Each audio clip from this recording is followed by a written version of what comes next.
पर खुदा दा वास्ता ਉਹਦੇ ਨਾਲ कोई वो बंदा गल करे जिन्हें घंटा डेढ़ बल्ला फड़िया हुआ किसी मैच जिंदगी नहीं रखना ना रखे। इनको सिर्फ बाबर आजम नजर आता है, बस इनको सिर्फ रिजवान नजर आता है, बाकी कहाँ है। कुछ इसी तरह का सपोर्ट बाबर आजम को सोशल मीडिया पर किया जा रहा है। जैसे ही लोगों को पता चला कि बाबर आजम एशिया कप के स्क्वाड में नहीं है, हम सोच रहे थे कि सिर्फ फैंस ही यहाँ पर सपोर्ट करेंगे, लेकिन नहीं, फॉर्मर क्रिकेटर भी सामने आ गए। ये यूनुस खान आप देख रहे होंगे, यहाँ पर तनवीर अहमद तो पहले बाबर बाबर करते हैं। अच्छा, मैंने ये एक्सपेक्ट नहीं किया था कि जावेद मियां दाद भी बाबर आजम को सपोर्ट करेंगे, यानी कि इतना बड़ा खिलाड़ी बाबर को सपोर्ट करेगा। वो पहली मरतबा मैं देख रहा हूँ कि इस तरह का कुछ वीडियो आई है। सबसे पहले ये आप वीडियो देखो। जो जिन्होंने क्रिकेट उस लेवल में खेली वो सिलेक्शन कर रहे बाबर आजम की, उसको कहाँ नजर आएगा। Babar Azam is a great player. आदमी क्रिकेट में अप एंड डाउन होता है, उसको लाने के लिए होता है, उसके पीछे भी बंदे होने चाहिए समझ के कि भाई इसको क्या ट्यूनिंग करनी पड़ती है हर दफा।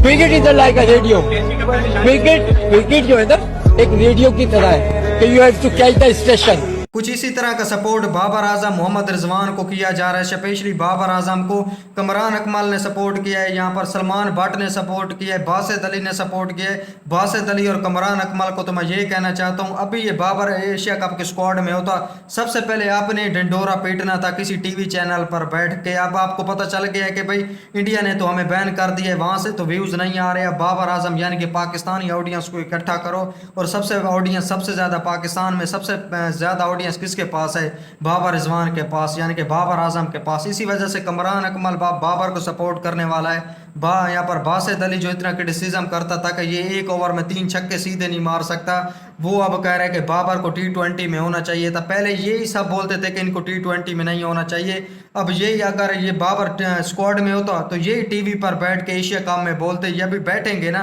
एशिया कप में टीवी पर, अगला मंथ आने दो, सितंबर के मंथ में ये आपको सारे टीवी पर दिखेंगे, चाहे वो बासित अली हो, वसीम यहाँ पर बदामी के शो में, चाहे वो बासित अली हो, चाहे यहाँ पर कमरान अकमल हो, ये दोनों आपको देखेंगे।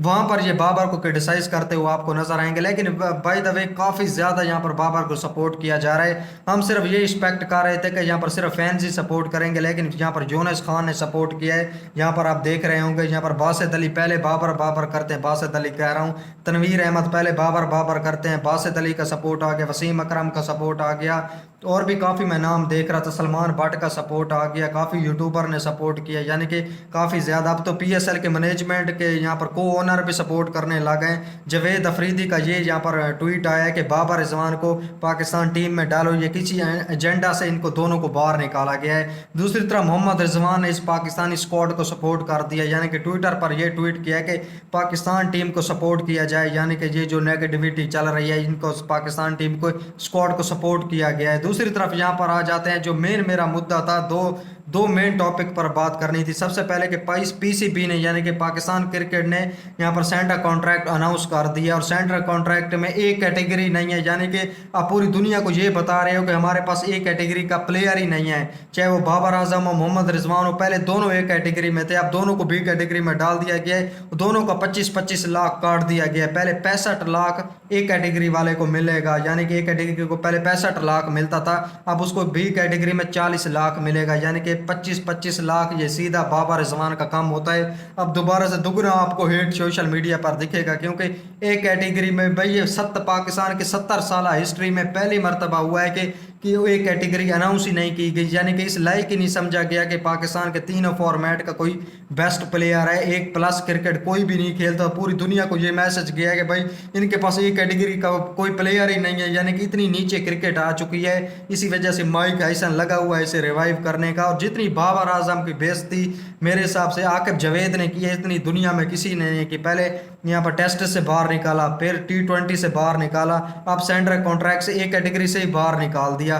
बाबर रिजवान दोनों को, वैसे मैं बाबर की बात करता हूँ, मुझे लगता है कि रिजवान अब T20 में मेरे हिसाब से अब एंड हो चुका है। रिजवान को सेंटर कॉन्ट्रैक्ट में B नंबर पर ये दोनों यहाँ गए, सिर्फ 40-40 लाख, पहले ये 65-65 लाख दोनों लेते थे। और बाकी भी शादाब खान इस कैटेगरी में क्यों है, यानी कि पूरे साल में सिर्फ एक ही मैच खेलेगा और वो यहाँ पर B कैटेगरी में आ जाएगा। अब हमारी B कैटेगरी भी एक कैटेगरी बन गई है, पूरी दुनिया देख रही होगी, पूरी दुनिया में ये कहीं भी नहीं होता कि भाई ए कैटेगरी का कोई प्लेयर ही ना हो, ये सिर्फ हमारे पास होता है। वैसे बाबर आजम को ए कैटेगरी में मुझे लगता है कि डाला जा सकता था, जिस तरह उसने पाकिस्तान को इतने मैचेस जितवाए, जितना मेरे हिसाब से इतना यहाँ पर पाकिस्तान के लिए रिकॉर्ड बनाए, इतना रैंकिंग में ऊपर आए, 5 साल कप्तान रहे। मुझे ऐसा लगता है कि बाबर के नाम पर मुझे ऐसा लगता है कि उसे एक कैटेगरी देनी चाहिए थी। वैसे इन्होंने सिर्फ नाम ही खत्म किया कि भाई नाम पर आपको पैसे नहीं मिलेंगे, बस खत्म हो गया, अब आपको सिर्फ काम पर ही पैसे मिलेंगे। इसी वजह से बी कैटेगरी में डाला गया, सबको ए कैटेगरी खत्म कर दी गई है। और यहाँ पर आपको मैं और एक चीज़ बता दूं कि सऊद शकील को सी कैटेगरी में डाला गया है और आपके टेस्ट कप्तान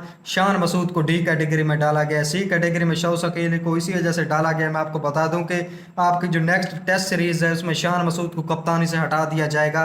साउथ अफ्रीका के साथ आपकी नेक्स्ट टेस्ट सीरीज है, उसमें आपको शायद शान मसूद आपको कप्तान ना नजर आए, इसी वजह से उसको डी कैटेगरी में डाला गया है। यहाँ पर सऊद शकील जो इतने टेक्निकली साउंड प्लेयर हैं, ओडीआई में भी एडजस्ट हो सकते हैं, उसे कप्तान लगाया जाएगा, मुझे ऐसा लगता है। इसी वजह से आपको सी कैटेगरी में सऊद शकील नजर आ रहे हैं। दूसरी तरफ आमिर जमाल एक अच्छा लड़का है भाई, आमिर जमाल मुझे लगता है कि आमिर जमाल को भी होना चाहिए था, अच्छा पोटेंशियल खिलाड़ी है आमिर जमाल। और यहाँ पर शादाब खान को बी कैटेगरी में नहीं होना चाहिए था। वैसे फ़खर जमान हसन अली भी है भाई, मुझे ऐसा लगता है कि अभी हसन अली का कम बैक हुआ है, उसे इतना जल्दी बी कैटेगरी देना ये भी नहीं बनता, लेकिन फिर नाम पर ही दी गई है। मुझे लगता है कि बी कैटेगरी, यहाँ पर सी कैटेगरी में अच्छे खासे प्लेयर हैं, फ़हीम अशरफ हो गया, अब्दुल्ला शफीक हो गया, हसन नवाज भी इतना जल्दी यहाँ पर बी कैटेगरी में आ गए हैं, सऊद शकील, वैसे सारे यहाँ पर बी कैटेगरी में। लेकिन आमिर जमाल, इरफान खान नियाजी, कमरान गुलाम, ऐसे बड़े प्लेयर्स को यहाँ पर यूआई कॉन्ट्रैक्ट, उस्मान खान को भी यहाँ पर निकाल दिया गया सेंटर कॉन्ट्रैक्ट से। और ये क्लियर मैसेज दिया गया है बाकी टीमों को कि भाई हमारे पास कोई एक कैटेगरी का प्लेयर ही नहीं है।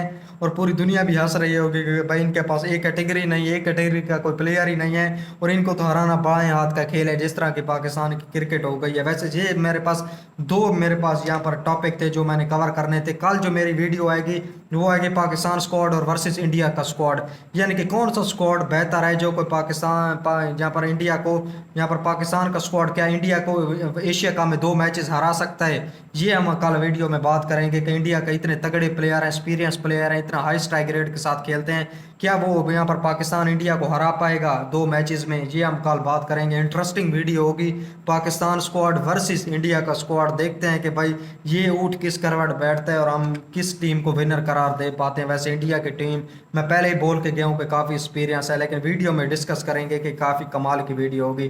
ठीक है, इस वीडियो को एंड करते हैं। वीडियो पसंद आई तो वीडियो को लाइक कर देना, चैनल को सब्सक्राइब कर देना। मिलते हैं अगली वीडियो में, अल्लाह हाफिज़।